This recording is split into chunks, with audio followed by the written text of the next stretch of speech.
The same angel that spoke out of the bush, identifying itself as I am. How can an angel say I am when an angel's not I am? Because that's the way God talks to humans. Like exactly. So it's God talking and not an angel. Can an angel Can an angel redeem or forgive sins? By God's authority, yes. Oh, so angels are now redeemed. So created things redeem and forgive sins.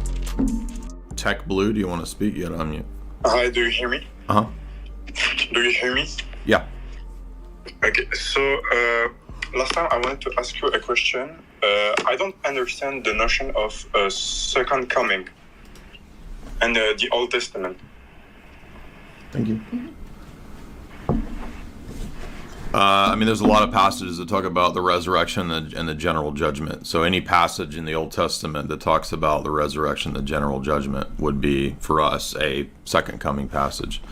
Also, any of the passages that talk about, the fullness of the messianic promise in the sense of Christ, reigning with his saints, new heavens, new earth, right? Isaiah talks about that, new heavens, new earth being, those are all for us. In latter Isaiah, those are all for us, second coming passages. But for example, there's many Jews that says that these passages are about David or are not messianic prophecies, like Isaiah 53 or Psalm 110. Yeah, but wait, they're not messianic prophecies, or they are? What'd you say? Like the suffering servant is about Israel, and the Psalms in general are about but all of those passages like Isaiah 51, 52, 53 also contain messianic prophecies. They also call a few chapters earlier in 49, it calls the Messiah divine and that he's worshipped by these Gentiles. So if you read it in the context, not just singling out the suffering servant passage, but if you look at all the prior passages from 49 up to 55, like you get a totality picture that it's not just talking about the nation of Israel. It's talking about the nation of Israel exemplified in the person of the Messiah. Can I give you an example of what I've read? I know the Jewish argument that they think it's just the nation of Israel suffering. Sure. No, but the passages is about the kings, the future kings, seeing Israel suffering and then reflecting on themselves, right? And believing in the Messiah, like Isaiah 49 says. Okay, all right. I have another question. Did Jesus fulfill all the prophecies? Because there are some that says that he died before realizing any of them, but I don't understand really much if he did or not. I think he fulfilled them all. I've never heard of him dying before realizing them. What does that mean?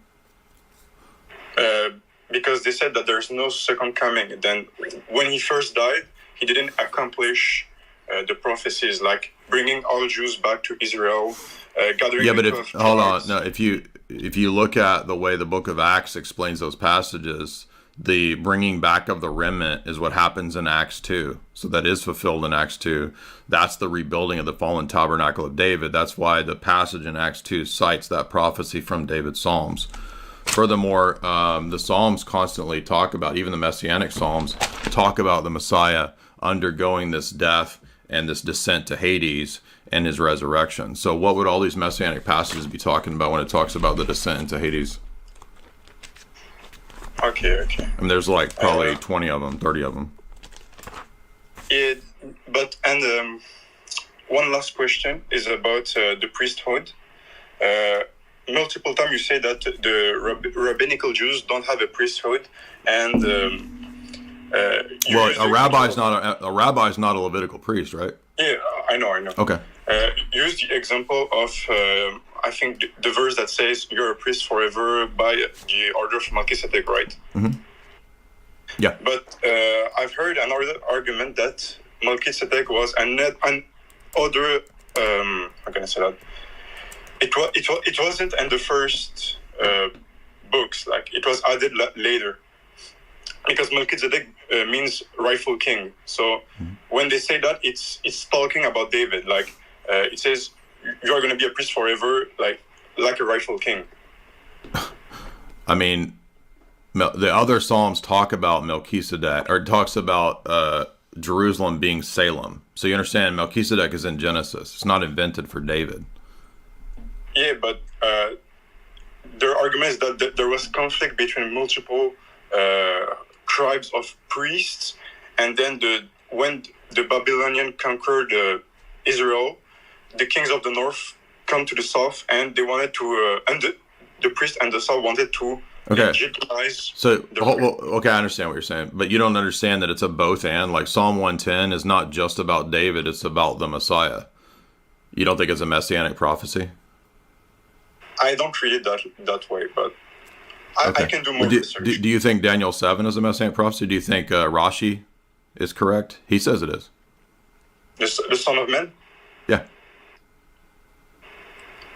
This one is more tricky. Like, for real, I don't really know. It's tricky when it's... Okay. But isn't it not tricky when there's all these Theophanies in the Old Testament? Who do you think the Theophanies are in Genesis, like we covered last night for like 2 hours? Who is that? I wasn't there last night, but... Okay, well, I mean, they're like, just for like, so just say for the sake of argument, the 30 or so Theophanies in the book of Genesis. I think it's metaphorical. So hold on, so you can worship a metaphor? No, you're talking about the angel of the Lord. Okay. So I think it's... how can I say that? So like let me give an example. It's not the angel that you worship. It's not the angel that you worship. It's, divine agency. Like, God gave the authority to the angel. Okay, so was God in the burning bush, or was it an angel, or was it just, quote, God's agency? Is God's agency God or not? Who's the agent? Who's the agent? It's the angel. Oh, so now created beings can be called Yahweh? Can you worship angels? I mean, it's so this is what you have to do to get out of this, you see? But it's like a king sending an envoy.